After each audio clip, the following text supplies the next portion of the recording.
तो अनिरुद्ध गाना सुन रहा है और दुखी हो रहा है, जनक को याद कर रहा है, आई लव यू कह रहा है। वहीं दूसरी तरफ जनक भी कुछ वही कर रही है, सेम गाना सुन रही है, सेम गाना, तेरे मेरे मिलन की वो रेना।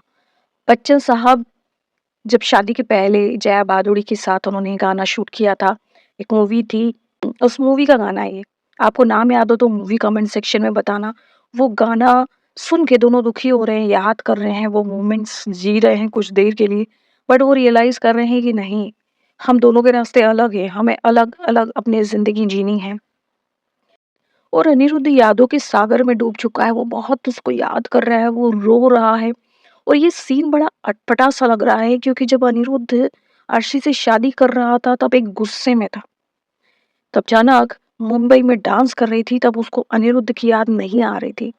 लेकिन अब एक दूसरे को जब हॉस्पिटल में देखा, जनक को जब मरते हुए देखा, तब अनिरुद्ध का प्यार जाग गया और उसे जनक की परवाह फिर से होने लगी, याद उसकी फिर से आने लगी। वहीं पर जब से जनक को ये पता चला है कि अनिरुद्ध ने उसके लिए क्या क्या क्या कर दिया है, तब से वो उसे बहुत ज़्यादा याद कर रही है, बहुत ज़्यादा मिस कर रही है, बट शी अंडरस्टैंड कि अब उन दोनों के बीच में अर्शी है और उसको वो एक दायरा मेंटेन करके रखना होगा। सो एनी हाउ बीच में डिस्टर्ब करने के लिए अर्शी आ जाती है और अर्शी कहती है कि ऐसे क्या बैठे हुए हो, चलो पैकिंग करो। अनिरुद्ध बेमन से पहले तो बोलता है कि जाओ तुम पैकिंग कर लो, मैं मुझे कुछ अच्छा नहीं लग रहा है, मुझे कुछ अजीब लग रहा है, अनईजी फील हो रहा है। पर अर्शी वैसे ही उससे बहुत ज़्यादा गुस्सा है, उसके नौटंकी नाटक झूठ से परेशान हो चुकी है और वो कहती है कि ये क्या बकवास लगा रखी है, अपने कपड़े ढूंढो, वैसे भी तुमने सारा काम मुझ पे छोड़ रखा है, कम से कम पैकिंग तो कर लो। तो वो बेमन से कुछ शर्ट्स निकालता है और उसको दे देता है कि लो ये पैक कर दो। तो अर्शी कहती है कि वहाँ पे ठंड होगी, तुम्हारे पास इतने अच्छे अच्छे कपड़े हैं, वो क्यों नहीं निकालते हो। तो वो 2 सूट निकाल देता है और कहता है कि हम वहाँ नया खरीद लेंगे। खैर, इस बात को अर्शी मान जाती है, लेकिन वो कहती है कि सबसे पहले तो ना ये गाना बंद करो, इस गाने को क्यों सुन रहे हो तुम, जना को याद करके सुन रहे हो क्या। अब अनिरुद्ध कहता है कि देखो इट्स जस्ट अ सॉन्ग, और ये तुम क्यों कह रही हो। लेकिन अर्शी कहती है कि देखो ये सब तुम्हारे नाटक मैंने बहुत देख लिए हैं, मैं तुम पे बहुत बड़ा केस कर सकती थी, बहुत बड़ा तुम पर इल्जाम लगा सकती थी, लेकिन देखो तुमने कॉन्ट्रैक्ट साइन कर लिया है, तो अब तुम पीछे नहीं हट सकते हो। लेकिन अनिरुद्ध बिल्कुल फोकस नहीं कर रहा है। तब तब अर्शी कहती है कि तुम जना को याद कर करके इतना रो रहे हो, तुम धोखेबाज हो अनिरुद्ध। तब अनिरुद्ध कहता है कि मैं अगर धोखेबाज हूँ तो तुम मेरे साथ रह क्यों रही हो। अर्शी कहती है कि अच्छा मैं तुम्हें छोड़ दूंगी तो तुम जना के पास चले जाओगे। बेसिकली अर्शी को ये नहीं है कि वो उसके साथ रहे या नहीं रहे, लेकिन हाँ उसको ये ज़रूर है कि अगर वो छोड़ देगी तो वो जनक के पास चला जाएगा। वहीं दूसरी तरफ जनक भी वही गाना सुन के वही सब बातें कर रही है, सर जी को याद कर रही है, सर जी को प्यार लव यू कह रही है। लेकिन बीच में आ जाता है आदित्य कपूर, और आदित्य कपूर से बात करने लग जाता है और उससे कहता है कि देखो हमें कल कोलकाता जाना है और कोलकाता के लिए पहले हमें उससे बात करनी पड़ेगी मैनेजर से। तो वो फ़ोन लगा देता है उसको। और जब फ़ोन लगाता है तो वो बात करना लग जाता है, लेकिन वो बीच में जो प्रोड्यूसर है वो जनक से कहता है कि अनिरुद्ध सर ने कहा था, आपका नाम सजेस्ट किया था और आदित्य कपूर का भी नाम सजेस्ट किया था। ये बात सुन के आदित्य कपूर चिढ़ जाता है और बोलता है कि क्या बात है, तुम क्या मुझसे जानते नहीं हो या तुम्हें पता नहीं है कि मैं कौन हूँ। और जनक भी इस बात पे चिढ़ती है कि आप बार बार उस आदमी का नाम क्यों ले रहे हो। वो सॉरी कहता है, लेकिन तो वो फिर से चुप नहीं होता है, वो आदमी पता नहीं क्या मैसेंजर बन के आया है। वो बोल देता है कि अनिरुद्ध जी तो इंडिया छोड़ के जा रहे हैं, वो अब्रॉड बस जाएँगे। इस बात पे भी जनक चिढ़ जाती है, लेकिन एनी हाउ आदित्य कपूर उसको फ़ोन काट देता है और कहता है कि ठीक है, हम आपसे बाद में मिलेंगे, प्रोफ़ेशनल बात करिए, आप पर्सनल किसी भी तरीके की बात ना करिए। फ़ोन काटने के बाद जनक काफ़ी चिढ़ी हुई होती है और आदित्य को ही चिल्ला देती है। तब आदित्य उसको झंझोड़ता है और कहता है कि तुम मुझसे किस तरीके से बात कर रही हो? मैंने कभी तुम्हारे बारे में कोई गलत नहीं सोचा है। देन जनक रियलाइज़ एंड से सॉरी टू हिम। पर आदित्य कपूर वो गाना जो है वो बंद कर देता है और ये कहता है कि देखो ये गाने की ना इंसल्ट हो रही है, तुम सुन भी नहीं रही हो और इस तरीके से गाना वेस्ट भी जा रहा है।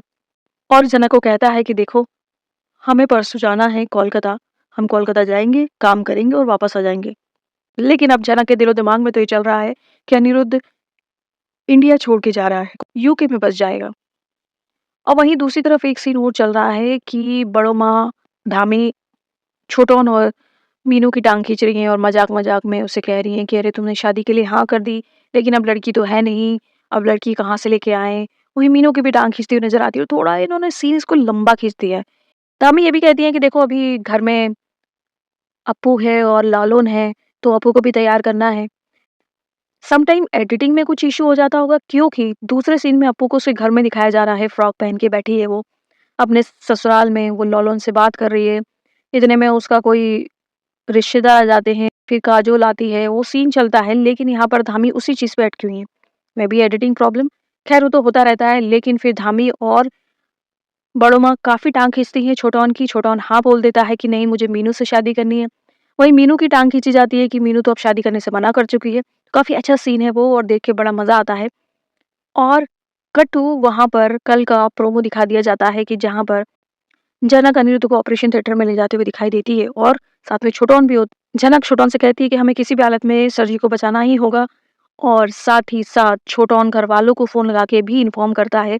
यानी कि अनिरुद्ध या तो जनक से मिलने के लिए गया था, जनक ने छोटौन को फ़ोन लगाया होगा। ये सारी सिचुएशंस हो सकती हैं। अनिरुद्ध को हार्ट अटैक आया है, ये बात भी क्लियर हो चुकी है, लेकिन अब इसके कारण अनिरुद्ध ट्रैवल नहीं कर सकता है, अब्रॉड नहीं जा सकता है, उसका अब्रॉड जाना फिर से टल जाएगा। दोस्तों कहानी जो है वो कहीं नहीं जा रही है, यहीं के यहीं घूम फिर कर के वहीं के वहीं कहानी आ रही है बार-बार।